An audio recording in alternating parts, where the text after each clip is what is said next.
Assalamualaikum warahmatullahi wabarakatuh. Innal hamdalillah nahmaduhu wa nasta'inuhu wa nastaghfiruh wa na'udzu billahi min shururi anfusina wa sayyiati a'malina. Man yahdihillahu fala mudhillalah wa man yudlil fala hadiyalah. Asyhadu an la ilaha illallah wahdahu la syarika lah wa asyhadu anna Muhammadan abduhu wa rasuluh. Ya ayyuhalladzina amanu taqullaha haqqa tuqatih wa la tamutunna illa wa antum muslimun. Ya ayyuhan nasu taqu rabbakumul ladzi khalaqakum min nafsin wahidah wa khalaqa minha zawjaha وبث منهما رجالا كثيرا ونساء واتقوا الله الذي تساءلون به والأرحام إن الله كان عليكم رقيبا. يا أيها الذين آمنوا اتقوا الله وقولوا قولا سديدا يصلح لكم أعمالكم ويغفر لكم ذنوبكم ومن يطع الله ورسوله فقد فاز فوزا عظيما. أما بعد فإن أصدق الحديث كتاب الله سبحانه وتعالى وخير الهدى هدى محمد صلى الله عليه وسلم وشر الأمور محدثاتها فإن كل محدثة بدعة وكل بدعة ضلالة وكل ضلالة في النار. Jamaah kajian rahimani Allah wa iyyakum. Semoga Allah Subhanahu wa taala senantiasa merahmati, menyayangi kita sekalian. Kita masih dalam pembahasan bab yang ke-21 min akhlaqir Rasuli sallallahu alaihi wasallam. Di antara contoh-contoh akhlak budi pekertinya Rasulullah sallallahu alaihi wasallam dari kitab Qutufun Minas Syama'ilil Muhammadiyah, petikan dan cuplikan dari akhlak-akhlak Nabi Muhammad sallallahu alaihi wasallam. Saya rasa yang ke-10 sudah ya. Sekarang yang ke-11. Fadhal. Al-Hadiyah Asyara. Halaman 45. Qala al-mu'allif rahimahullahu ta'ala wa an ibn Yasar radhiyallahu anhu qala laqitu Abdullah bin Amr bin al-As radhiyallahu anhu faqultu akhbirni an sifati Rasulillah sallallahu alaihi wasallam fi Taurah faqala ajal wallahi innahu lamawsufun fi Taurati bi ba'di sifatihi fil Qur'ani. Ya ayuhan nabiyyu inna arsalnaka syahidan wa mubasysyiran wa nadhira wa hirzan lil ummiyin anta 'abdi wa rasuli sammaituka al-mutawakkila laysa bi fadhin wala wuridin wala sakhabin fil aswaq wala yadfa'u sayyi'ata bis sayyi'ati walakin ya'fu bi wa yasfahu walan yakbidahu Allahu hatta yukima bihil millatal awja'a bi an yaqulu la ilaha illallah wa yaftahu bihi ayunan umyan wa adanan summan wa quluban gulfan. Rawahul Bukhari. Naam. Qasid. Wa Aisyah radhiyallahu anha qalat ma khayyara Rasulullah sallallahu alaihi wasallam baina amrayni qattu illa ikhtara aysarahuma ma lam yakun isman fa in kana isman kana ab'adan nasi minhu wa man taqama Rasulullah sallallahu alaihi wasallam li nafsihi fi syai'in qattu illa an yuntahaka hurmatullah illa an tuntahaka hurmatullahi fayantakimu lillahi biha muttafaqun alaihi. Wasil. Wa Aisyah radhiyallahu anhuma وعن عائشة رضي الله عنها قالت ما ضرب رسول الله صلى الله عليه وسلم شيئا قط بيده ولا امرأة ولا خادما إلا أن يجاهد في سبيل الله وما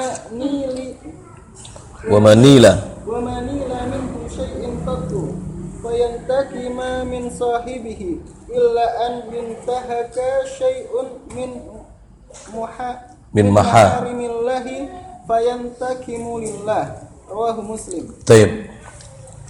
Bismillahirrahmanirrahim.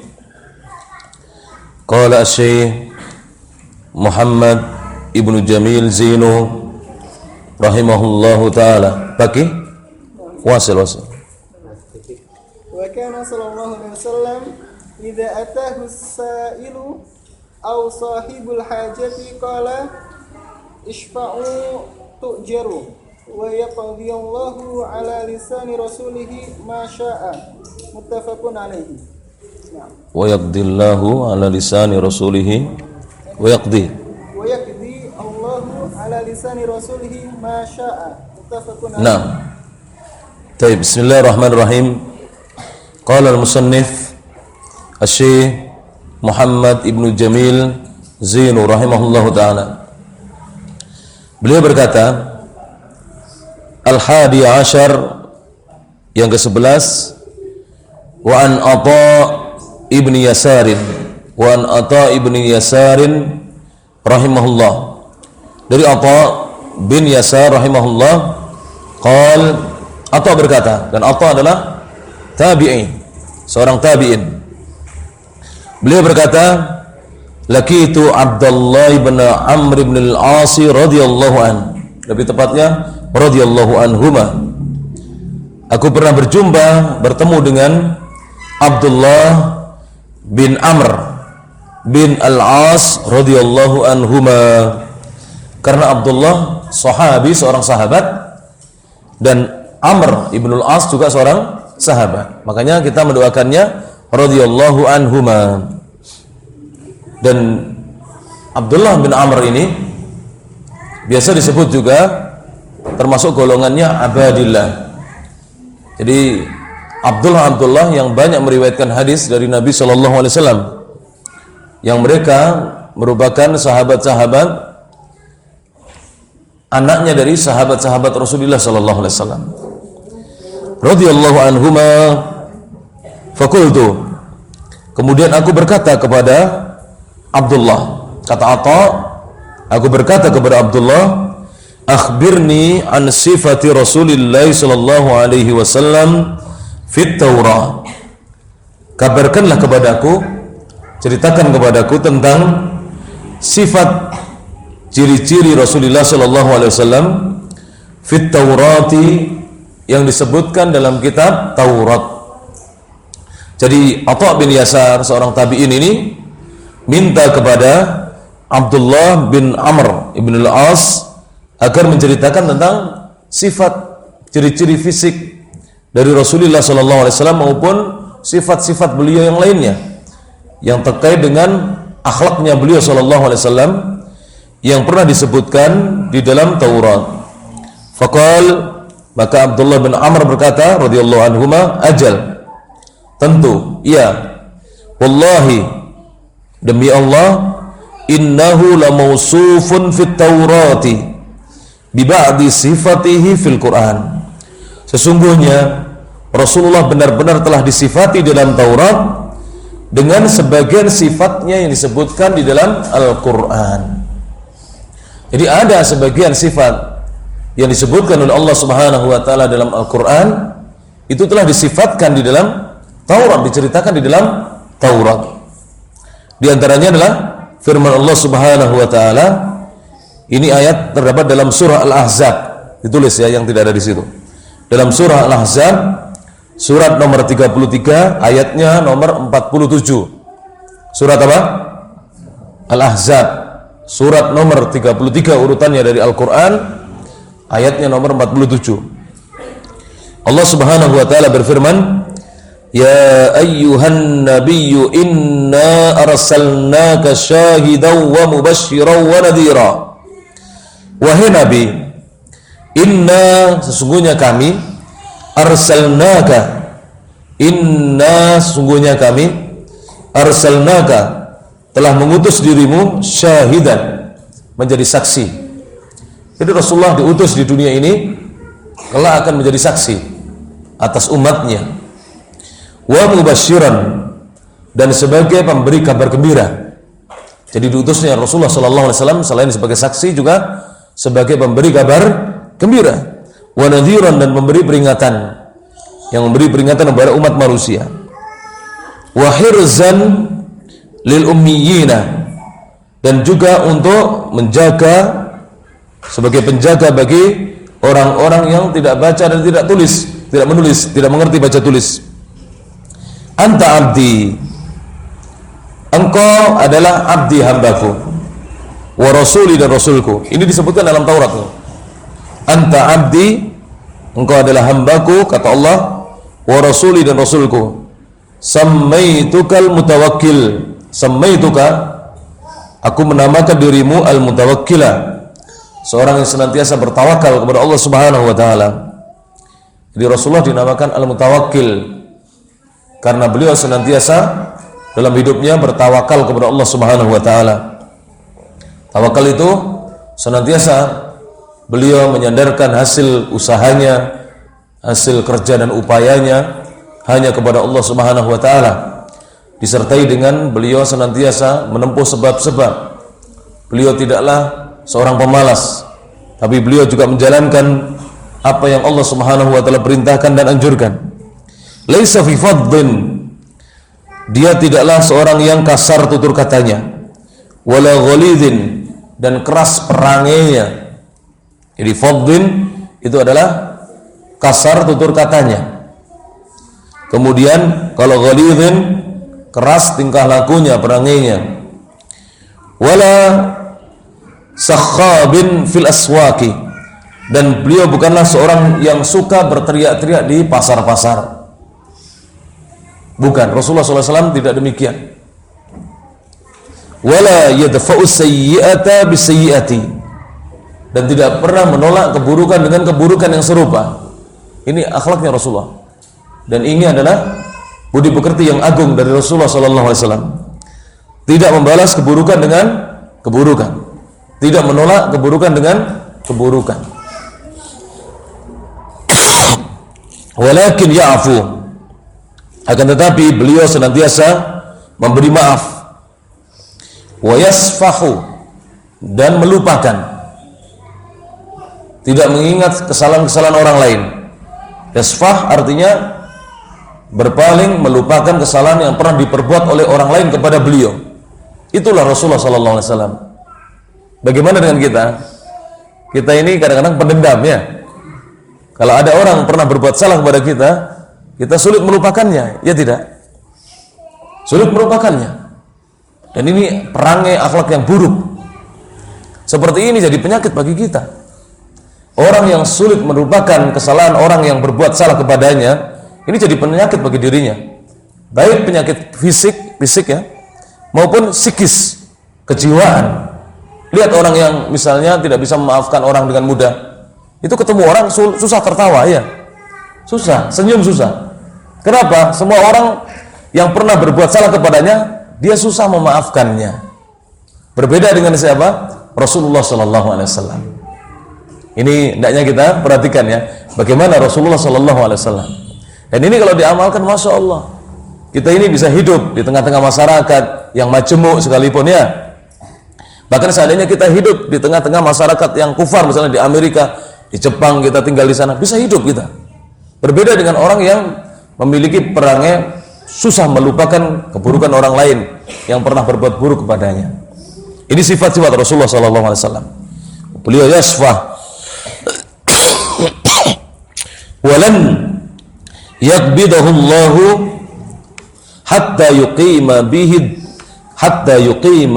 bihil millatal awja'ah, dan tidaklah Allah mewafatkan beliau. Walan yakbidahullahu, dan tidaklah Allah mewafatkan beliau, hatta hingga yukima, Allah tegakkan bihi dengan sebab beliau, dengan sebab Rasulullah sallallahu alaihi wasallam, al-millatal aujaa, agama yang tidak lurus ini ditegakkan oleh Allah sehingga menjadi agama yang lurus.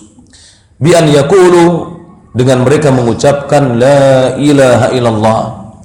Jadi dakwah la ilaha illallah adalah dakwahnya Rasulullah sallallahu alaihi wasallam untuk menegakkan kembali agama yang asalnya tidak lurus menjadi agama yang lurus, kembali lurus dengan mereka mengucapkan la ilaha illallah. Apa artinya la ilaha illallah? La ma'budah bihaqqin illallah. Tidak ada sembahan yang berhak disembah dan diibadahi dengan benar melainkan hanya Allah. Jangan diartikan tidak ada Tuhan kecuali Allah. Terjemahan ini salah. Terjemahan ini apa? Salah. Kalau ditinjau dari sisi bahasa lughatan wastilahan maupun dari sisi istilah syariat Islam. Jadi la ilaha illallah maknanya adalah apa? Tidak ada atau tiada sembahan yang berhak untuk disembah dan diibadahi dengan benar melainkan hanya siapa? Allah Subhanahu wa taala semata. Allah Subhanahu wa taala semata. Wa yaftahu bihi ayunan umyan, dan Allah bukakan dengan sebab Nabi ayunan mata-mata umyan yang asalnya buta dari kebenaran. Jadi umyan anil haq, bukan sekedar buta mata fisiknya, tapi buta mata hatinya dibukakan dengan sebab dakwahnya Rasulullah sallallahu alaihi wasallam, diutusnya beliau. Wa adzanan summan, dan telinga-telinga yang tuli dari kebenaran, tidak mau mendengar kebenaran. Bahkan sebagian manusia Allah takdirkan waliyadzubillah bukan tidak hanya mau mendengar kebenaran, tapi juga malah menjauhkan orang dari kebenaran, menghalang-halangi orang dari kebenaran. Ini parah ini ya.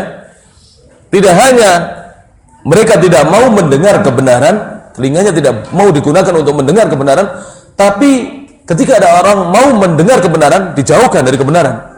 Jangan ngaji sama si fulan misalnya. Jangan ngaji sama si fulan. Dia sendiri tidak mau mendengar kebenaran dan menjauhkan orang dari kebenaran. Wa quluban ghulfa, dan membukakan hati-hati yang tertutup. Hati-hati yang tertutup dari kebenaran. Hadis ini rawahu al-Bukhari. Tapi Allah memang menghendaki sebagaimana dalam surah Al-Baqarah, baca dari ayat ke-6 kemudian ayat yang ke-7 ya. Dan setiap Sabtu pagi pada sholat subuh mubasyarah langsung saya mengkaji kitab tafsir Al-Muyassar. Siapa yang mau ngaji, beli kitabnya, ngaji di Masjid Al-Mustaqim dekat perempatan Purworejo. Jadi baratnya perempatan Purworejo, utara jalan. Setiap Sabtu pagi pada subuh, sholat berjamaah subuh di situ kemudian ngaji At-Tafsir Al-Muyassar. Di situ Allah Subhanahu wa taala berfirman dalam surah Al-Baqarah, lihat dari ayat yang ke-6. Allah berfirman bagaimana? A'udzubillahi minasyaitonir rajim. Innal ladzina kafaru sawa'un 'alaihim a'andzartahum am lam tunzirhum la yu'minun. Sesungguhnya orang-orang yang beriman, apakah engkau wahai Muhammad memberikan peringatan kepada mereka? Sesungguhnya orang-orang yang kafir, mohon maaf. Sungguhnya orang-orang yang kufur, yang mendustakan ajaran Allah Subhanahu wa taala. Apakah engkau beri peringatan kepada mereka? Ataukah engkau diam tidak memberi peringatan, mereka tetap tidak mau beriman? Jadi orang-orang kafir itu, baik Rasulullah beri peringatan, ataukah beliau diam tidak memberi peringatan, membiarkan mereka dalam kesesatannya, tetap mereka tidak mau beriman. Kenapa demikian? Jawabannya ada di ayat nomor 7. Khatamallahu ala qulubihim wa ala sam'ihim wa ala absarihim ghishawa walahum adzabun adzim. Allah telah menutup hati-hati mereka, menutup atas hati-hati mereka, dan menutup pendengaran mereka, serta menutup atas mata-mata mereka dengan sebuah tutupan, sehingga mereka ini tidak bisa apa? Menerima kebenaran. Semua ditutup oleh Allah Subhanahu wa taala. Hatinya ditutup, sebagaimana di sini ya. Kemudian pendengarannya ditutup, matanya, penglihatannya ditutup. Walahum adzabun adzim, dan nanti di akhirat mereka mendapatkan azab siksaan yang berat, yang sangat berat dari sisi Allah Subhanahu wa taala. Jadi inilah sama sekalian tentang akhlaknya Rasulullah Muhammad sallallahu alaihi wasallam. Di dalam hadis tadi disebutkan beberapa akhlak ya. Apa di antara akhlaknya Nabi? Beliau itu laisa bifaddin, kalau berbicara tidak kasar. Walau ghalidin, akhlak perangainya, perbuatannya tidak keras. Wala sakhabin, tidak berteriak-teriak dimanapun juga. Di sini disebutkan fil aswaqi, di pasar. Kemudian wala yadfa'u sayyi'ata bis sayyi'ah, tidak menolak keburukan dengan keburukan, tidak membalas keburukan dengan keburukan. Tetapi akhlaknya apa? Walakin ya'fu, memaafkan, wa yasfahu. Sebenarnya yasfahu juga memaafkan maknanya. Tapi ada makna yang tersembunyi di sini yang dijelaskan oleh para ulama, yaitu melupakan kesalahan orang, berpaling dari kesalahan orang, tidak mengingat-ingatnya. Ini. Kalau ada orang bisa memaafkan tapi belum bisa melupakan, Rasulullah enggak, bisa memaafkan dan bisa apa? Yasfah, melupakannya. Ini akhlak yang baik. Dan ini kalau kita amalkan, kita nanti enak hidup di dunia ini ya. Hidup di tengah-tengah masyarakat yang seperti apapun kita bisa hidup. Berbeda dengan mereka-mereka yang tidak memiliki akhlak yang demikian ini. Kemudian hadis selanjutnya, al-haditsu atau poin yang ats-tsani asyar, yang ke-12, disebutkan oleh Syekh di sini, qala rahimahullahu taala wa an Aisyah radhiyallahu anha. Dan al-qari, hendaknya qari ketika membaca ya, qala al-musannif, doakan rahimahullah, semoga Allah merahmati beliau. Kenapa? Ini sebagai balas budi kita kepada para ulama kita yang telah menyampaikan agama kepada kita. Tanpa adanya ulama-ulama yang betul-betul lurus jalannya, kita nggak bisa mengetahui agama yang murni ini yang diwariskan oleh Rasulullah SAW. Ya. Tapi para ulama, mereka meluangkan waktunya untuk menulis, mengajar, dan sampailah kitab-kitabnya kepada kita sekalian. Alhamdulillah. Nah, poin yang ke-12, wa an Aisyah radhiyallahu anha. Sebenarnya kalau kita membaca Ummul Mukminin an Aisyah, pantas didoakan radhiyallahu anhum. Kenapa? Karena ayahandanya Aisyah, Abu Bakar As-Siddiq. Nama beliau siapa? Abu Bakar. Siapa namanya? Sebentar. Angkat tangan dulu. Dapat hadiah minyak kasturi. Ini. Produksi mana ini? Kayaknya Saudi Arabia ini. Ya. Siapa? Abdullah ibnu Utsman. Lihat catatan? Gak apa-apa. Yang penting bener yang penting ya. Sudah lihat salah ini parah ini. Jadi Abdullah, tadi Utsman itu kakeknya. Kalau ayahnya siapa namanya? Abdullah ibnu Utsman. Dah ayahnya apa? Aisyah. Jadi Abu Bakar ya, itu ayahnya Aisyah. Namanya siapa? Abdullah ibnu Utsman. Kakeknya Aisyah namanya Utsman atau Abu Quhafah kunyahnya. Dan Utsman juga masuk Islam. Utsman di akhir hayatnya masuk Islam, di hari tuanya masuk Islam. Sehingga pantas kita doakan, kata para ulama kita, radhiyallahu anhum. Tapi boleh minimal radhiyallahu anha. Jadi kalau disebut nama sahabat, jangan lupa doakan kalau laki-laki radhiyallahu anhu, kalau perempuan radhiyallahu anha. Kalau sahabat itu dan ayahnya masuk Islam, radhiyallahu anhuma. Kalau dia, ayahnya dan kakeknya semuanya muslim, maka radhiyallahu anhum. Semoga Allah merahmati, meridhai mereka semuanya. Baik. Qalat, beliau berkata, dan beliau adalah Ummul Mukminin, satu-satunya istri Rasulullah sallallahu alaihi wasallam yang dinikahi masih gadis, satu-satunya. Semua istri Nabi sallallahu alaihi wasallam dinikahi oleh beliau sallallahu alaihi wasallam sudah janda, dan rata-rata usianya di atas usia Nabi sallallahu alaihi wasallam. Sehingga orang-orang Islam yang terkadang menghina Nabi, ada kan? Ini orang Sidoarjo itu menghina Rasulullah sallallahu alaihi wasallam, menistakan Rasulullah. Itu nggak paham Islam, atau dia paham Islam tapi memang di dalam hatinya ada kemunafikan. Naudzubillah min dzalik. Ada kekufuran yang disembunyikan. Rasulullah itu menikah lebih dari 4. Itu bukan kalau kita bilang sakarepnya Rasulullah sendiri. Orang sakarepnya dewi, tidak. Beliau menikah lebih dari 4 itu atas perintah Allah Subhanahu wa taala. Dan hal itu adalah membatasi yang asalnya bangsa Arab waktu itu menikah puluhan bahkan ratusan. Ada yang istrinya 1000, ada yang istrinya ratusan dan puluhan. Maka ketika Rasulullah itu dibatasi, tidak mungkin langsung dibatasi 1 atau 4. Mereka tidak akan bisa menerima Islam. Biasanya pasangannya banyak, wanitanya banyak. Kita satu saja nggak sanggup menafkahi ya. Kalau bangsa Arab waktu itu, dan orang Arab sanggup, bener. Kalau saya ceritakan, ini tidak layak di sini, banyak anak-anak ya. Jadi laki-laki Arab itu sehari mampu 3 kali melakukan itu. Sehingga kalau menggilir sehari istrinya 3 atau 4 mampu mereka. Kita menggilir istri saya 1 aja kita ya, istri kita 1 sudah nggak mampu kita setiap harinya. Sehingga mereka demikian waktu itu. Makanya Islam langsung batasi, dan tidak mungkin langsung dibatasi 1.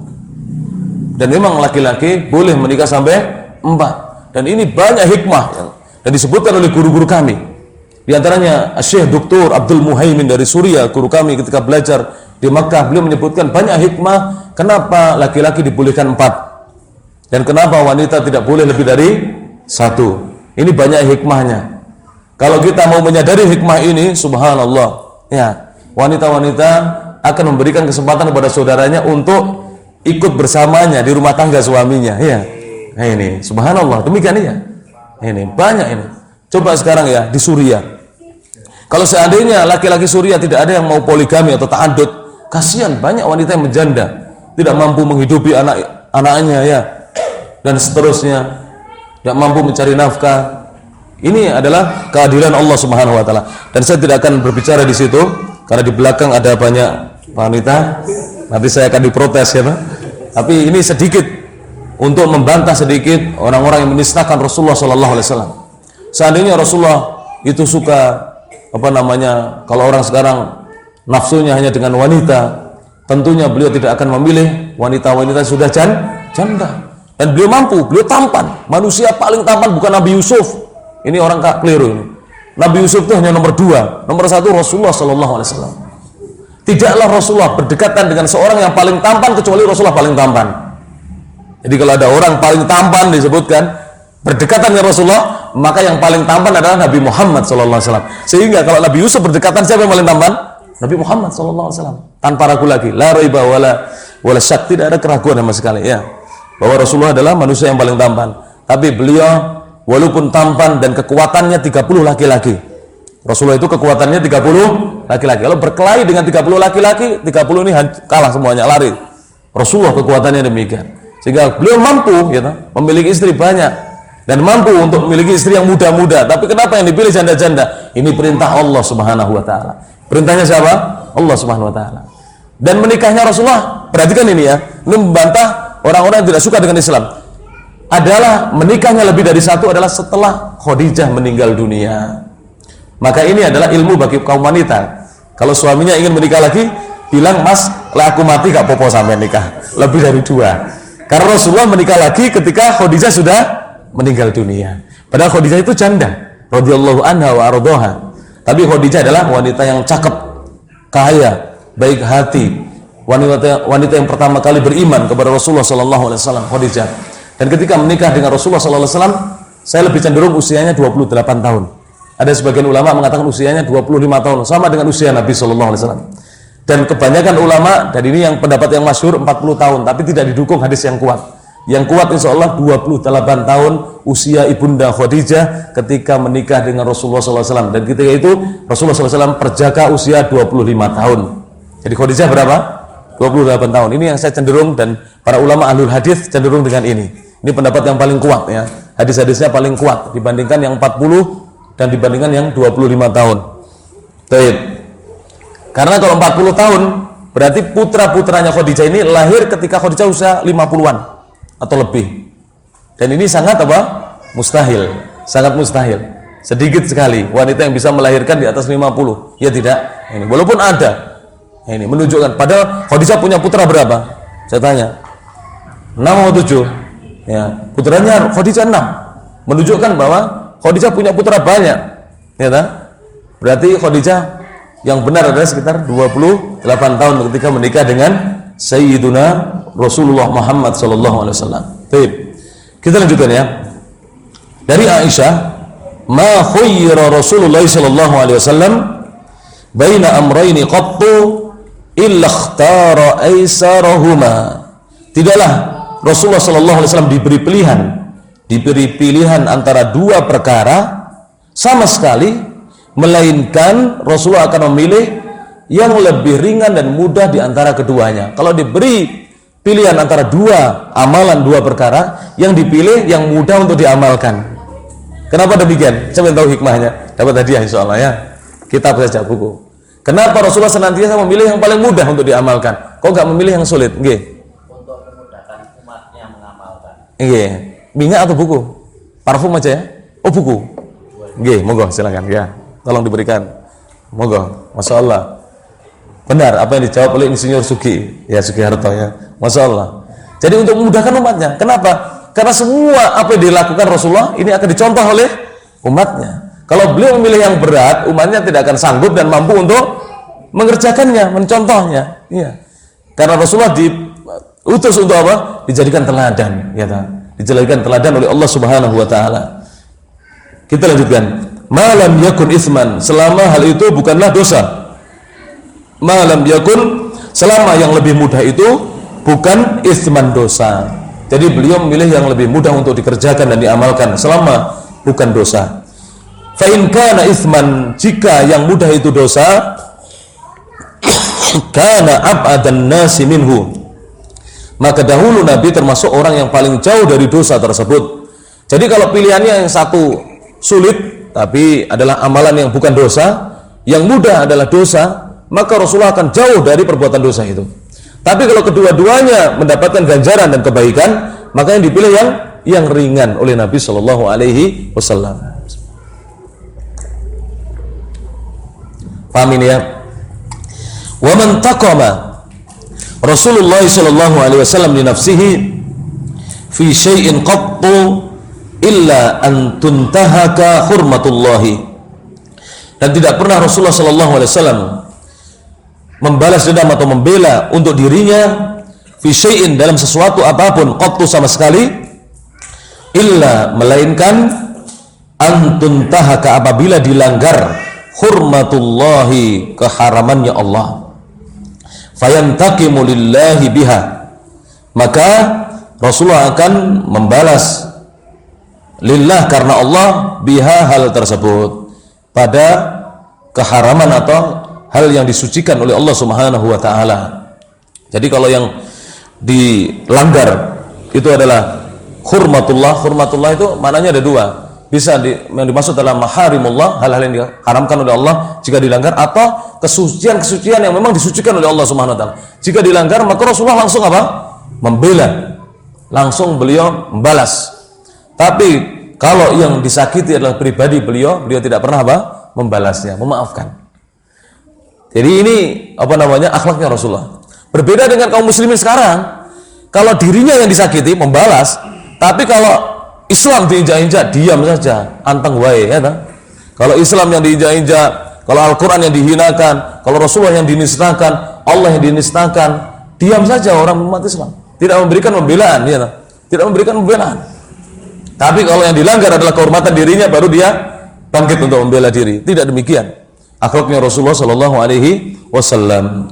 Hadisnya muttafaqun alaih, diriwayatkan oleh Imam Al-Bukhari dan Imam Muslim. Nah, kemudian hadis selanjutnya jemaah sekalian, ats-tsalitsa asyar,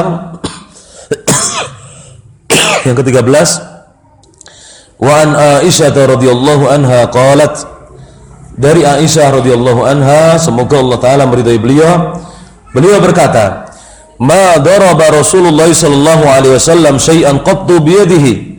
Rasulullah tidak pernah memukul sesuatu apapun sama sekali dengan tangannya. Jadi Rasulullah tidak pernah memukul manusia, tidak pernah memukul apa? Hewan, ternak, tidak pernah. Rasulullah sallallahu alaihi wasallam. Walam ra'atan, dan tidak pernah memukul seorang wanita pun, termasuk istri-istri beliau. Wala khadiman, tidak pernah memukul seorang istrinya. Tidak pernah memukul khadiman, pelayannya. Jadi tidak pernah memukul seorang pelayan pun Rasulullah SAW. Illa an yujahida fi sabilillah, kecuali apabila beliau berjihad di jalan Allah, baru memukul, ya tak? Karena berjihad nggak mungkin diam. Nah, memukul, memedang, menebas lehernya orang, ya berperang ini. Tapi kalau tidak berperang, Rasulullah tidak pernah memukul. Putra-putranya tidak pernah merasakan pukulnya Rasulullah SAW. Tidak pernah. Syekh Jamil Zainu meneliti hadis-hadis Rasulullah. Saya pernah membaca buku beliau. Beliau meneliti hadis-hadis Rasulullah SAW. Tidak pernah para ulama mendapati ada satupun hadis yang menerangkan Rasulullah pernah memukul. Tidak pernah. Entah memukul putra-putrinya, memukul cucu-cucunya, memukul istri-istrinya, memukul pelayannya atau orang lain, kecuali ketika berperang, berjihad di jalan Allah Subhanahu wa taala. Wa man nila minhu syai'un qattu fayantakimu min sahibihi, dan tidaklah didapatkan dari beliau sesuatu apapun yang beliau kemudian membela diri dari orang yang melakukan hal itu, keburukan itu kepada beliau, illa kecuali an yuntahaka syai'un min maharimillahi fayantakimu lillah, apabila dilanggar sesuatu dari hal-hal yang diharamkan oleh Allah Subhanahu wa taala, fayantakimu lillahi, maka beliau membela karena Allah, membela karena Allah. Jadi beliau membalas karena Allah Subhanahu wa taala. Rawahu Muslim. Sehingga makna hurmatullah dijelaskan dalam riwayat Muslim ini. Maharimullah. Walaupun sebagian ulama ada yang mengatakan itu adalah kesucian-kesucian yang dijaga oleh Allah. Ya, seperti kesuciannya Masjidil Haram dan seterusnya. Jika dilanggar beliau bangkit untuk membela. Ya. Jika dilanggar beliau bangkit untuk membela. Kesuciannya Al-Qur'an, jika dilanggar beliau bangkit untuk membela. Itulah harusnya sikapnya seorang muslim. Rawahu Muslim. Wa kana sallallahu alaihi wasallam, dan dahulu Rasulullah sallallahu alaihi wasallam, idza atahu sailu, apabila datang kepada beliau seorang yang meminta-minta. As-sa'il di sini bukan penanya ya, orang yang datang untuk meminta-minta. Au sahibul hajati, atau seorang yang memiliki hajat, keperluan, dan dia tidak bisa memenuhi keperluannya itu, orang yang sedang butuh ya. Qal, maka beliau akan bersabda, dengarkan sabda Nabi, isfa'u tu'jaru, bantulah oleh kalian, kalian akan diberi ganjaran. Isfa'u, berilah syafaat, maksudnya apa? Sa'idu, bantulah oleh kalian. Maknanya adalah sa'idu, bantulah oleh kalian, berikan bantuan oleh kalian. Tu'jaru, maka kalian akan diberi ganjaran. Maka saya nyerukan lagi ya di majelis ini. Jadi setiap Sabtu yang punya rezeki lebih, silahkan diserahkan apa rezekinya untuk nanti untuk dibagikan ya, untuk kita berbagi. Jadi insya Allah setiap Sabtu kita mengumpulkan apa? Apakah uang, apakah mungkin apa yang bisa dibagikan? Mungkin panjenengan pernah punya sarung nggak pernah dipakai masih baru, taruh di sini ya. Nah. Punya baju takwa nggak pernah dipakai masih baru, bawa ke sini ya. Nah. Baju misalnya apa saja yang belum pernah dipakai bawa ke sini. Bukan hanya makanan. Nanti bisa kita bagikan, atau apa saja yang bisa kita bagikan bawa ke sini insyaallah taala. Rasulullah apabila didatangi orang yang meminta-minta dan orang yang punya keperluan, beliau mengatakan isfa'u, bantulah oleh kalian, tu'jaru, niscaya kalian akan diberi ganjaran pahala. Wa yaqdillahu ala lisani rasulihi ma syaa, dan Allah akan memberi keputusan melalui lisannya Rasulnya sesuai dengan apa yang dikehendaki oleh Allah Subhanahu wa taala. Muttafaqun alaih. Hadisnya diriwayatkan Imam Bukhari dan Imam Muslim. Nah, artinya apa? Ketika Rasulullah mengatakan isfa'u tujaru, betul-betul kalau Rasulullah mengatakan ini, para sahabat itu mengumpulkan harta-hartanya, milik-miliknya dikumpulkan untuk dibantukan kepada orang yang datang kepada Nabi Sallallahu Alaihi Wasallam, baik datangnya untuk meminta-minta maupun datangnya untuk apa? Untuk dia memenuhi kebutuhannya karena butuh. Sahibul hajah, orang yang butuh, maka akan dipenuhi kebutuhannya oleh Rasulullah Sallallahu Alaihi Wasallam dan para sahabatnya. Baik, lanjutkan. Anas bin Malik radhiyallahu anhu qala kana Rasulullah sallallahu alaihi wasallam min ahsanin nasi khuluqan fa arsalani yawman li hajatin fa qultu wallahi la adhab wa fi nafsi an adhaba lima amarani bihi Nabiullah sallallahu alaihi wasallam. Fa kharajtu hatta amurra ala sibyanin wa hum yal'abuna fi suqi fa idza bi Rasulillah sallallahu alaihi wasallam bi qafaya min wara'i fa nadartu ilaihi wa huwa yadhhak. Rasul sallallahu alaihi wasallam, ya unaisu dhahabta haitsu amartuka. Anas bin Malik, ana adhabu ya Rasulullah. Qala Anas, wallahi laqad khadamtuhu tis'a sinina ma'alimtuhu qala li syai'in sana'tuhu lam fa'alta kadha lima fa'alta kadha wa kadha ولا عاب علي شيئا قط والله ما قال لي أف قط رواه مسلم. Nah, lanjutkan. أسر صحابة سيدا اسمه ثمامة فربطوه بسارية المسجد فخرج إليه رسول الله صلى الله عليه وسلم فقال ماذا عندك ثمامة فقال عندي يا محمد خير إن تقتل ذا دم وإن تنعم على شاكر وإن كنت تريد المال فسل تؤتى منه ما شئت فقال رسول الله صلى الله عليه وسلم أطلق ثمامة فانطلق ثمامة فاغتسل ثم دخل المسجد فقال أشهد أن لا إله إلا الله وأشهد أن محمدا عبده ورسوله يا محمد والله ما كان على الأرض وجه يا محمد والله ما كان على الأرض وجه أبغض إلي من وجهك فقد أصبح وجهك أبغض إلي خبر كان يا محمد والله ما كان على الأرض وجه أبغض إلي من وجهك أصبح وجهك أحب الوجوه كلها إلي وما كان من دين أبغض إلي من دينك فأصبح دينك أحب الدين كله إلي والله ما كان من بلد أبغض إلي من بلدك فأصبح بلدك أحب البلد كلها إلي ولما قدم مكة قال له قائل أصبوت قال لا ولكني أسلمت متفق عليه واللفظ لمسلم باختصار. Nah. Baik, kita lanjutkan ya Mas sekalian. Ar-Rabi' Ashar yang ke-14. Wa an Anas bin Malik radhiyallahu anhu qala, dari Anas bin Malik radhiyallahu anhu beliau berkata, kana Rasulullah sallallahu alaihi wasallam, dahulu Rasulullah sallallahu alaihi wasallam min ahsanan nasi khuluqan, termasuk manusia yang paling bagus akhlaknya. Fa arsalani yauman li hajatin, maka beliau mengutusku pada satu hari untuk memenuhi kebutuhan. Fakultu, maka aku berkata, kata Anas, wallahi la adhabu, demi Allah aku tidak akan pergi. Anas masih kecil ini, karena beliau mulai ikut Rasulullah SAW jadi khadimnya Rasulullah SAW usia 8 tahun.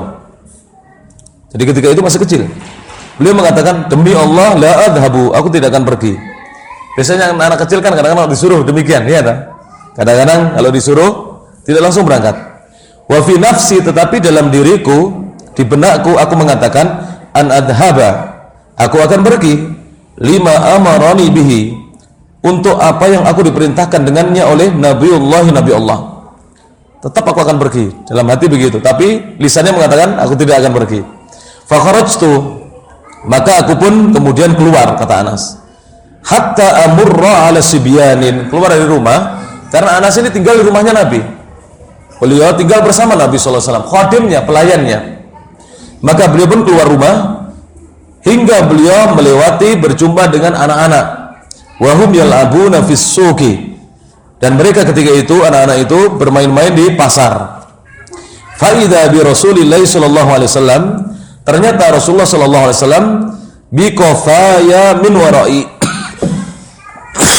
Tiba-tiba Rasulullah sallallahu alaihi wasallam berada di tengkukku dari belakangku. Jadi tiba-tiba kepalanya Nabi ada di tengkuknya Anas. Qafaya adalah muakhirah al-unuq ini.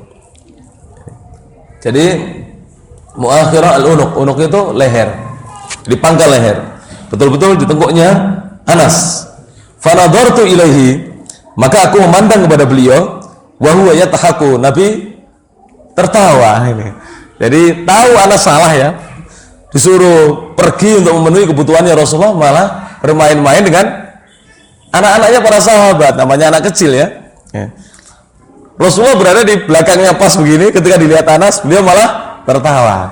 Coba kalau kita, bagaimana? Anak kita minimal kita melotot ya. Itulah kita jemaah sekalian. Makanya banyak anak-anak kita ini nggak mau dekat dengan kita, karena wajah sangar kita. Apalagi ikhwan-ikhwan yang jenggotnya tebal, kemudian nggak pernah senyum dengan anaknya jauh.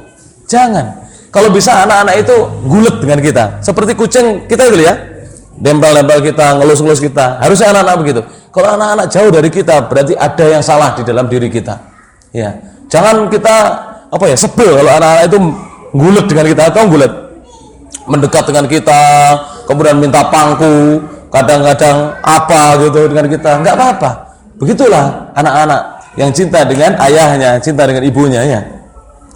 Jangan kita pasang muka serem, tidak boleh ya, tidak boleh. Tidak boleh. Baik. Rasulullah sallallahu alaihi wasallam kemudian mengatakan, "Ya Unaisu." Jadi Anasun itu kalau dibentuk tasghir maka menjadi Unaisun. Unais. Anas kecil artinya. Wahai Anas kecil, dhahabta, kamu sudah pergi, haitsu amartuk, sebagaimana aku perintahkan padamu. Anas bin Malik radhiyallahu anhu berkata, "Ana adhabu ya Rasulullah." Dia tidak mengatakan sudah atau belum, tapi apa? Aku pergi ya Rasulullah sekarang, ya. Aku pergi sekarang ya Rasulullah. Qala Anas, maka kemudian Anas mengatakan radhiyallahu anhu, wallahi, beliau bersumpah sama. Artinya ucapan beliau ini tidak ada dustanya. Wallahi demi Allah, laqad khadamtuhu tis'a sinina. Sungguh aku melayani beliau, aku pernah melayani beliau, aku sudah pernah melayani beliau selama 9 tahun lamanya. Ma alimtuhu, aku tidak pernah mengetahui dari beliau, qala li syai'in sunatuhu, mengatakan kepada sesuatu yang aku perbuat, lima fa'alta kada wa kada, kenapa kamu melakukan ini dan ini. Nah, ini yang susah ya, ini yang susah.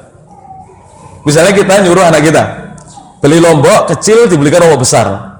Kalau Rasulullah tidak pernah mengatakan kenapa kamu beli yang ini, nah, enggak, beliau diam saja.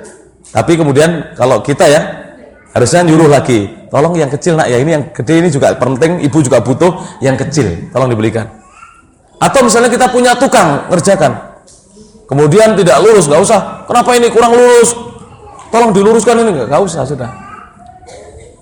Bilangnya bagaimana, Pak, ini kalau misalnya diluruskan bisa nggak? Itu ya, kan gitu saja, nggak usah kenapa kurang lurus, kata-kata mengapa, kenapa, nyapa kok ini. Nah, ini semuanya menyakitkan hati. Ini semuanya apa? Menyakitkan hati. Rasulullah tidak pernah mengatakan kepada Anas demikian selama Anas melayani Rasulullah sallallahu alaihi wasallam. Selama ini majikan seringkali apa? Nah, ini cerewet dengan pembantu-pembantunya, tidak boleh. Rasulullah tidak pernah demikian. Wala aba alayya syai'an qattu, tidak pernah Rasulullah mencelaku sedikit pun juga.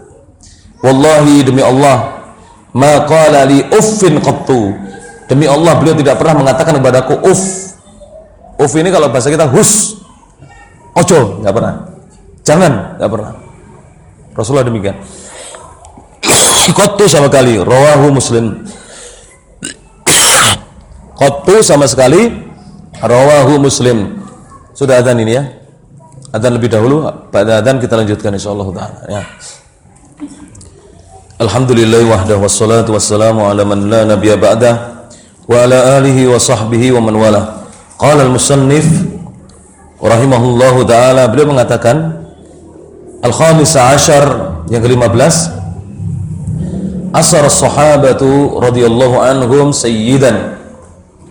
Suatu ketika para sahabat menawan seorang pimpinan, seorang pembesar, ismuhu Thumamah, ismuhu Thumamatu, namanya adalah Thumamah.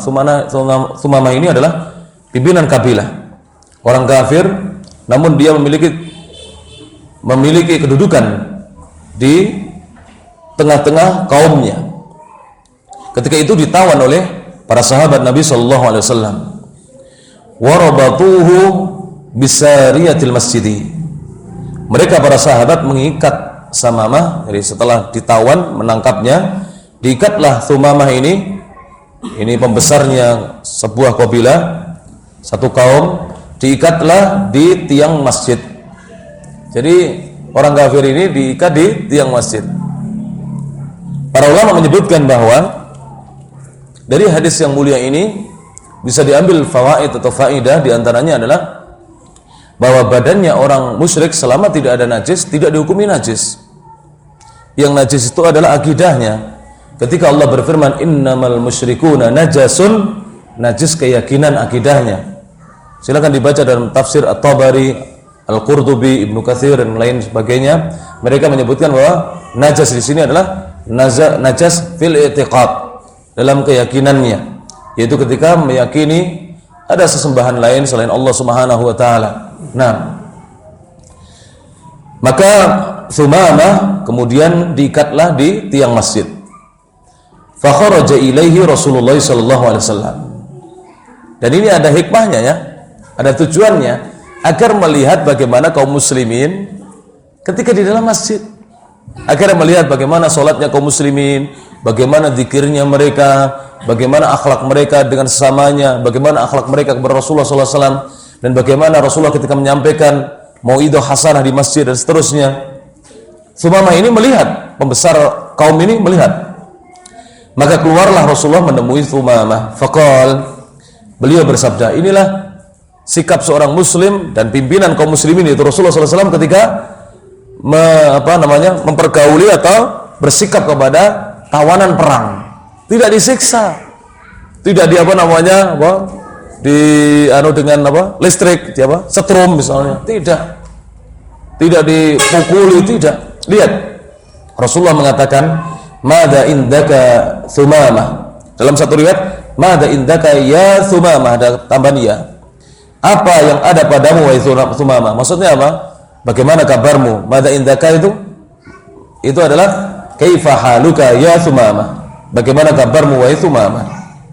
Jadi bertanya kepada orang kafir yang menjadi tawanan, ini bukan hanya orang kafir saja loh ya.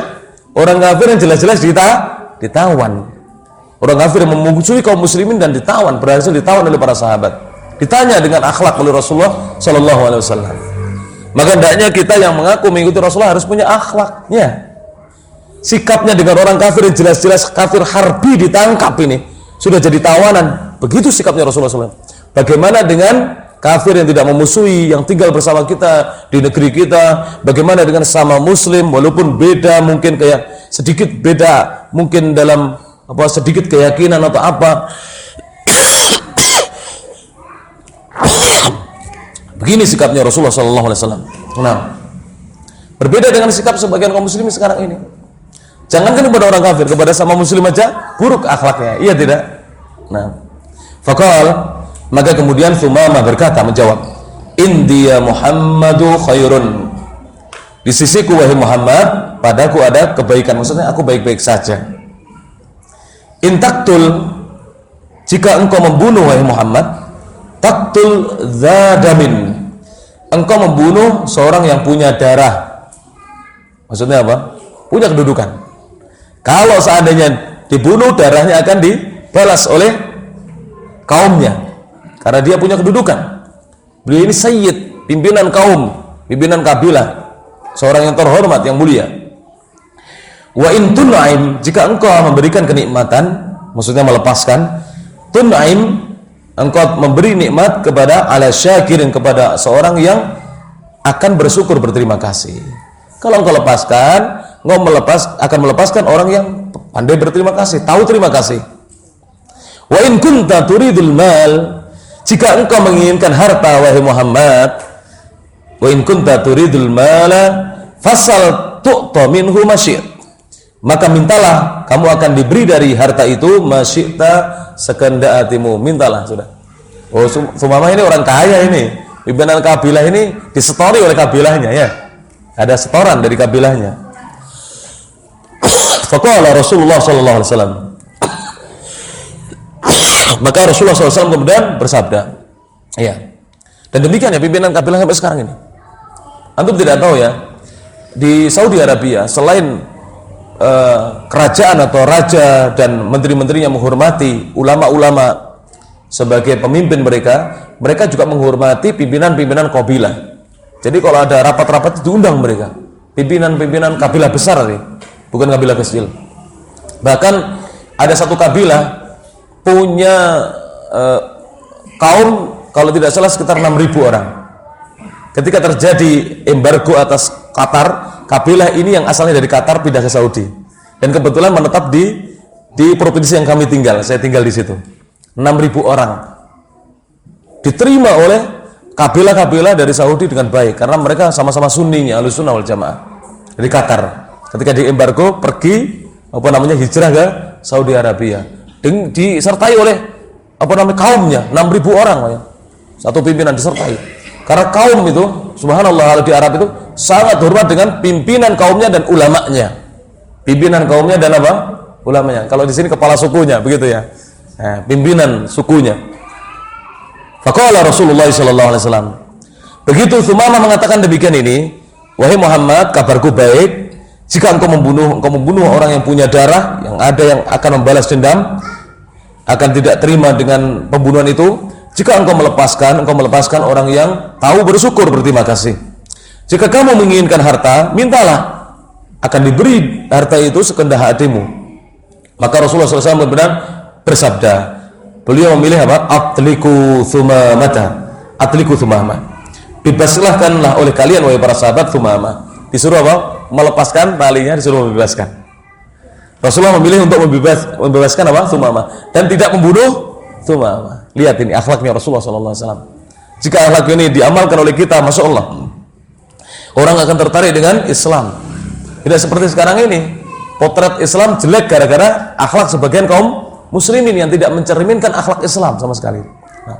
Maka kemudian fantalaqa Tsumamah, pergilah Tsumamah, fantalaqa Tsumamatu faktasala, kemudian beliau mandi. Tahu mandinya di mana? Di sekitar Baqi. Jadi mandi di sekitar Baqi, di situ dulu ada tempat yang di situ tertampung air di situ, entah sumber atau apa. Mandi di sekitar Baqi, pergi ke daerah Baqi kemudian mandi di sana. Tahu Baqi? Jadi Masjid Nabawi ini ya, menghadap ke sana ya. Baqi itu sana, sebelah kirinya. Jadi kalau menghadap ke sana, kiblatnya sana, Baqi itu sebelah kirinya. Jaraknya kurang lebih dari tembok masjid sekitar 25 meteran. Kalau dari tembok pagar masjid hanya sekitar mungkin 10 meter, tidak sampai mungkin, sekitar 10 meter. Itu Baqi. Dikuburkan para sahabat di sana, para tabi'in di sana. Sampai sekarang ini kaum muslimin masih dikuburkan di sana dan belum penuh. Luas sekali Baqi itu, luas. Kuburan Baqi. Dulu Tsumamah keluar kemudian menuju Baqi. Ternyata di Baqi mandi. Tsumma dakhala al-masjid, kemudian kembali lagi ke Masjid Nabawi untuk masuk masjid. Faqal, setelah itu Tsumamah berkata, lihat apa yang dilakukan dan dikatakan oleh Tsumamah yang telah mendapatkan akhlak yang baik dari Rasulullah SAW, dibebaskan tanpa syarat ya, dibebaskan tanpa apa? Tanpa syarat, bebas tanpa syarat, sudah bebas saja, tidak ada syarat dari Rasulullah SAW. Maka kemudian Tsumamah berkata, asyhadu an la ilaha illallah, aku bersaksi, kata Tsumamah, bahwasanya tidak ada sesembahan yang berhak disembah dan diibadahi dengan benar melainkan hanya Allah semata. Wa asyhadu anna Muhammadan abduhu wa rasuluh, dan aku bersaksi bahwasanya Nabi Muhammad adalah hambanya Allah dan Rasulnya. Apa makna hamba dan apa makna Rasul? Hambanya Allah, Abdullah wa Rasuluh. Siapa yang tahu? Dulu pernah saya sampaikan. Iya apa? Abdullah artinya la yu'bad, tidak boleh disembah. Hamba itu tidak boleh sembah. Hamba itu adalah makhluk yang wajib menyembah, bukan malah disembah. Terus kemudian Rasulnya la yukadzab. Dikatakan Rasulullah, utusan Allah, tidak boleh didustakan. Kenapa? Karena mendustakan utusan Allah sama dengan mendustakan yang mengutusnya, yaitu Allah Subhanahu wa taala. Kemudian dia mengatakan, dengarkan, ya Muhammadu, wahai Muhammad. Ini ucapan yang pantas ditulis dengan tinta emas ini, ucapannya Tsumamah. Dan beliau menjadi sahabat Rasulullah radhiyallahu an. Ketika sudah bersahadat, masuk Islam, jadi sahabat Rasulullah. Tsumamah ibnu Utsal, bapaknya namanya Utsal panjangnya. Tsumamah ibnu Utsal. Ya Muhammad, wahai Muhammad, wallahi demi Allah, ma kana 'alal ardi wajhun abghadha ilayya min wajhik. Tidak ada sebelumnya di atas bumi ini, di atas permukaan bumi, wajah yang lebih aku benci daripada wajahmu. Asalnya wajahmu ini wajah yang paling aku benci. Itu Tsumamah ya. Jadi asalnya melihat wajah Rasulullah ini paling benci Tsumamah ini. Faqad asbaha wajhuka ahabbal wujuhi kulliha ilaiha. Namun sekarang ini wajahmu menjadi wajah yang paling aku cintai di antara wajah-wajah yang lain. Jadi wajah yang paling dicintai. Akhirnya asbah di pagi hari itu wajahnya Rasulullah menjadi wajah yang paling dicintai oleh siapa? Sumamah. Berkata apa ini? Akhlaknya Rasulullah sallallahu alaihi wasallam. Iya. Mungkin dai-dai ya awalnya dakwah ditolak. Kenapa? Lihat yang menyampaikan jenggotan mungkin ya, atau yang menyampaikan dikit-dikit membantah syirik, bid'ah dibantah, disuruh kita mengikuti tauhid. Mereka yang biasa mengamalkan syirik berat ini ya, mendengar seperti ini berat. Tapi jika wajahnya dai berseri-seri, kemudian baik ya, ketemu dengan jamaah disalami dan seterusnya ya, akhirnya jamaah akan apa? Tertarik ya. Sebagaimana Sumamah ini. Awalnya sangat benci dengan Rasulullah sallallahu alaihi wasallam. Akhirnya menjadi cinta dengan Rasulullah sallallahu alaihi wasallam. Bahkan beliau lebih cinta kepada Rasulullah daripada kepada selain Rasulullah sallallahu alaihi wasallam. Wa makana min dinin abghadha ilayya min dinik. Dan tidak ada agama satupun yang lebih aku benci daripada agamamu, yaitu agama Islam. Fa asbaha dinuka ahabbad dini kullihi ilayhi. Maka agamamu menjadi agama yang paling aku cintai semuanya dibandingkan agama-agama yang lain. Wallahi demi Allah, maka min baladin, tidak ada satu negeri pun abghadha ilayya yang lebih aku benci min baladik daripada negerimu. Fa asbaha baladuka ahabbal biladi kulliha ilayya. Maka negerimu menjadi negeri yang paling aku cintai dibandingkan negeri-negeri yang lainnya semuanya. Jadi akhirnya negerinya Rasulullah adalah negeri yang paling dicintai oleh siapa? Oleh Sumamah ya ini. Walamma qadima Makkah. Ini Sumamah berada di mana asalnya? Di Madinah. Kemudian Sumamah pergi umroh. Setelah itu beliau pergi umroh. Ceritanya begitu. Ada di hadis yang lain, bukan di sini. Yang lebih lengkap dan lebih apa? Riwayatnya lebih panjang. Kemudian Sumamah walamma qadima Makkah, ketika Sumamah datang di Makkah untuk berumrah, qala lahu qail, ada seorang yang mengatakan kepada beliau Sumamah radhiyallahu anhu yang sudah masuk Islam ini, asobauta, apakah kamu murtad dari agamamu? Sobauta ini maksudnya apa? Taraka dinaka. Sobauta ini atarakta dinaka, begitu ya. Atarakta dinaka, apakah kamu meninggalkan agamamu? Asobauta. Sebenarnya ini bukan dari kata-kata soba yasbu, tapi dari kata-kata soba'a yasba'u, pakai shod ya, soba'a yasba'u. Tapi sering apa hamzahnya dihilangkan menjadi soba, begitu dalam bahasa Arab begitu. Kalau antum cari di soba nggak ketemu, tapi kalau dicari di soba'a yasba'u ketemu nanti. Soba'a yasba'u itu artinya apa? Taraka dinahu, seorang meninggalkan agamanya. Jadi apakah kamu atarakta dinaka, apakah kamu meninggalkan agamamu, maksudnya murtad. Jadi ketika sampai di Mekah, orang-orang bilang Sumamah ini murtad ya. Apa jawab Sumamah? Tidak marah beliau. Kalau beliau menjawab, la, aku tidak murtad, walakinni aslamtu, tapi aku masuk Islam. Ini jawaban orang yang berakhlak dan berakal ya, nah. Yang berakal, yang cerdas ini. Aku tidak murtad, tapi aku masuk Islam. Karena zaman dahulu kalau ada orang masuk Islam dikatakan murtad. Nah, ini dikatakan murtad. Sekarang ini juga begitu. Kalau kita tidak mau mengikuti tradisi nenek moyang dikatakan apa? Naudzubillah min dzalik. Ada yang mengatakan begini dan begitu ya. Kalau kita tidak mau lagi mengikuti tradisi apa? Nenek moyang. Wong anaknya lahir kok hari-harinya tidak diberi lampu, tidak diberi petelot biar pinter, tidak beri apa buku atau apa ya, tidak dikerodongi ya. Tapi ada sebagian ikhwan kita juga kurang tepat ya. Hari-hari itu jangan dibuang di sungai, tidak boleh. Yang betul ditanam, tapi nggak usah diapa-apakan, nggak usah dimandikan, nggak usah dikafani ya. Hari-hari itu langsung ditanam, masukkan tas resek atau apa, atau nggak usah di tas resek biar cepat hancur. Masukkan tanah 1 meter ke dalam, kuburkan, padatkan tanah itu, sudah selesai. Jangan dibuang sembarangan. Kalau dulu sebagian ikhwan kita mau buang ke sungai, nggak boleh, mengotori sungai, mencemari sungai nggak boleh ya, nah? Karena hari-hari ini baunya nanti busuk, beberapa hari busuk ya, nah? Atau dibuang di laut. Kalau dibuang di laut boleh, tapi jangan di plastik ya. Dibuang begitu biar dimakan apa? ikan-ikan ya. Boleh, nggak ada masalah. Tapi yang benar ditanam. Yang benar adalah ditanam ini. Kata para ulama kita yang benar demikian. Tapi kalau kita hanya menanam tidak ada apa? Lampunya dan seterusnya, ya tak? Maka kita akan diprotes. Ya, maka biar tidak diprotes ya ini karena untuk menghilangkan tradisi langsung susah. Maka tanamlah di bawah lampu depan kita gitu aja. Sudah ada lampunya nih, terang ini sudah. Lebih terang gitu saja ya tak? Nah, kita juga jadi menghindari tradisi tapi tidak langsung frontal gitu. Nah, yang penting kita tidak ngasih apa namanya kerodong, kemudian kasih buku dan seterusnya. Nah, ada kasih pensil dan seterusnya. Muttafaqun alaih.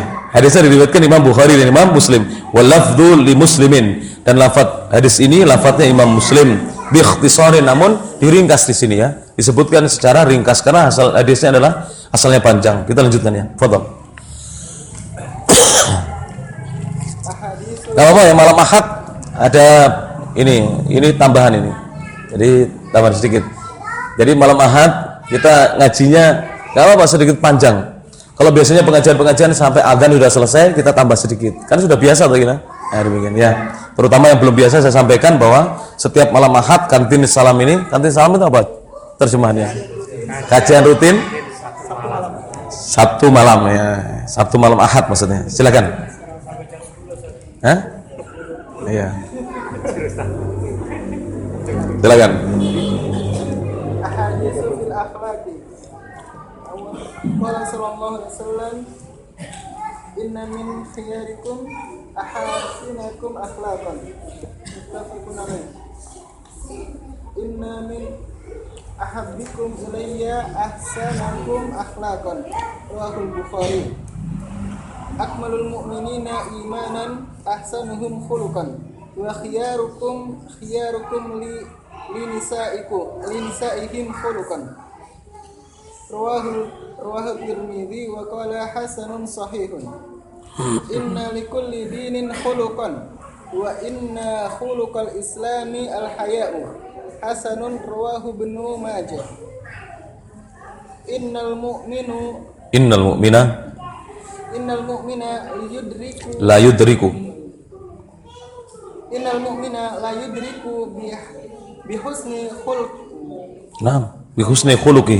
bi husni khuluqihi darajatas shaimi al-qaimi. Sahihun. Rawahu Abu Dawud.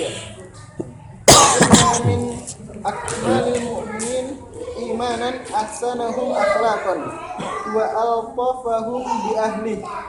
Rawahu Tirmidzi wa hasanahu. Ma min syai'in asqala fi mizanil mu'mini yawmal qiyamati min khuluqin hasanin wa inna Allaha yubghidul fahisha al-badi'a. Rawahu Abu Dawud wa Tirmidzi wa qala hasanun sahihun. Naam. Qala al-musannif Asy-Syaikh Muhammad Ibnu Jamil Zainu rahimahullahu taala. Baik. Saya mau tanya dulu sebelum saya lanjutkan. Kitab ini judulnya apa? Siapa yang hafal judulnya? Tidak lihat kitabnya. Kitab yang kita baca judulnya apa?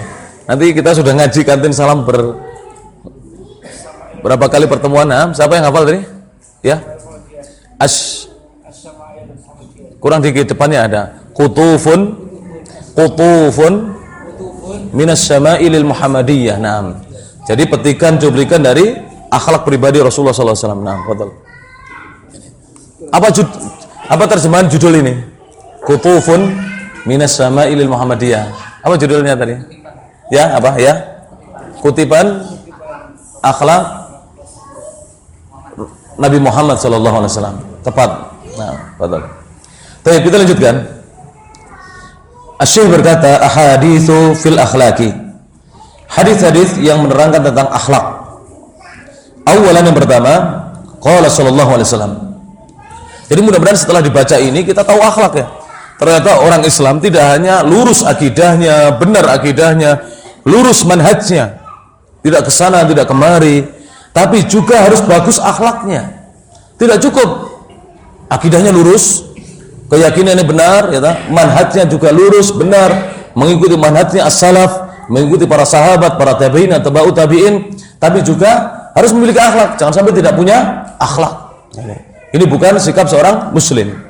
Dan kita baca hadis-hadis ini mudah-mudahan memperbaiki akhlak kita yang kurang bagus. Awal yang pertama, qala sallallahu alaihi wasallam, Rasulullah sallallahu alaihi wasallam bersabda, "Inna min khiyarikum ahasinakum akhlaqa." Muttafaqun alaih. Sesungguhnya termasuk orang-orang terbaik di antara kalian adalah siapa saja di antara kalian yang paling bagus akhlak-akhlaknya. Jadi siapa di antara kalian yang paling bagus akhlaknya? Yang terbaik itu yang terbagus akhlaknya. Bukan yang terbaik yang paling banyak hafalan hadisnya, bukan. Yang paling banyak hafalan Qur'annya, tidak. Yang paling bagus akhlaknya. Ya. Qur'annya hafal, hadisnya hafal, tapi akhlaknya buruk, tidak terbaik dia. Tentu yang terbaik sudah hafal Quran, hafal banyak hadis, bisa baca kitab, akhlaknya baik. Ini yang terbaik. Ini yang terbaik. Jelas? Yang akhlaknya yang baik. Maka santri-santri jangan hanya tiap hari ngafal Quran aja, tapi temannya minta tolong nureken. Tahu nureken? Nureken. No itu Inggris, reken Jawa ya. Tidak mereken. Tidak mereken apa bahasa Indonesia? Tidak menggubris, tidak memperhatikan. Temannya minta tolong dibiarkan. Jangan. Jangan. Jangan sampai kita bilang ke teman kita no reckon you misalnya. Jangan ya. Tidak boleh. Akhlaknya seorang muslim harus baik. Nah. Kemudian kedua, tsaniyan, inna min ahabbikum ilayya ahsanakum akhlaqa. Sesungguhnya orang yang paling aku cintai adalah siapa di antara kalian yang paling bagus akhlaknya. Jadi yang paling dicintai Rasulullah siapa? Yang paling bagus akhlaknya. Ini. Sering kita membanggakan, wah hafalannya Masya Allah mumtaz, hafalannya mumtaz, Qur'annya, tajwidnya bagus, suaranya indah, tapi akhlaknya buruk, tidak dicintai oleh Rasulullah SAW.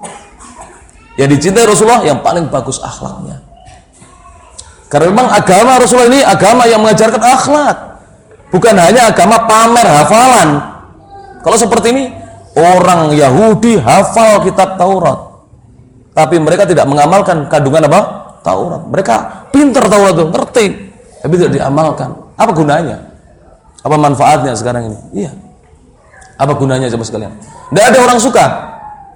Kebaya misalnya, bus imami pulang udah nggak mau sama apa namanya tegur sana tegur sini, datang imami aja suaranya diperindah, orang sudah lelah 50 ayat masih dibaca. Ya, iya nggak apa-apa, setoran hafalan. Setoran hafalan. Kalau di belakang depan santri nggak apa-apa. Ini di umum ini.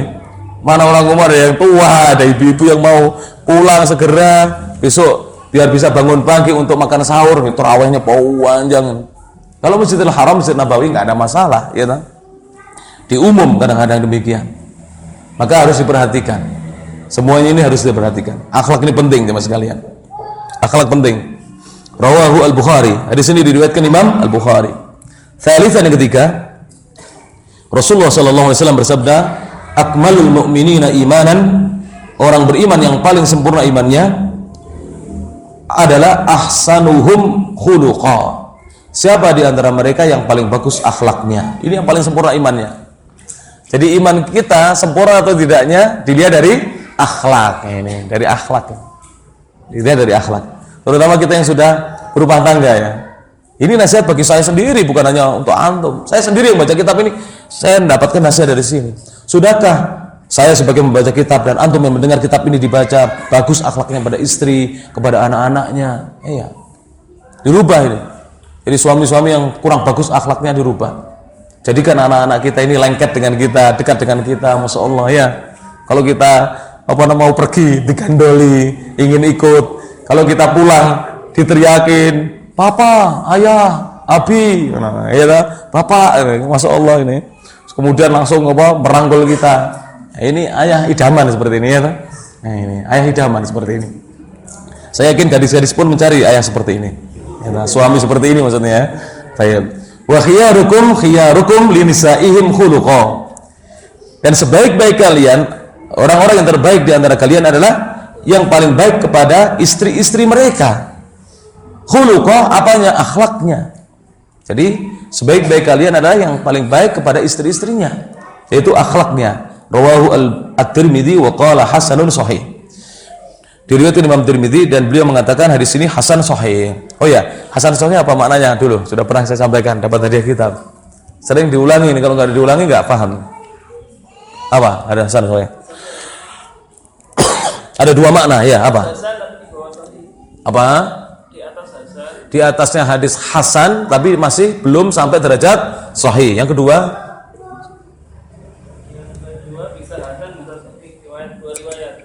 ada dua sanad. Yang satu sanadnya apa?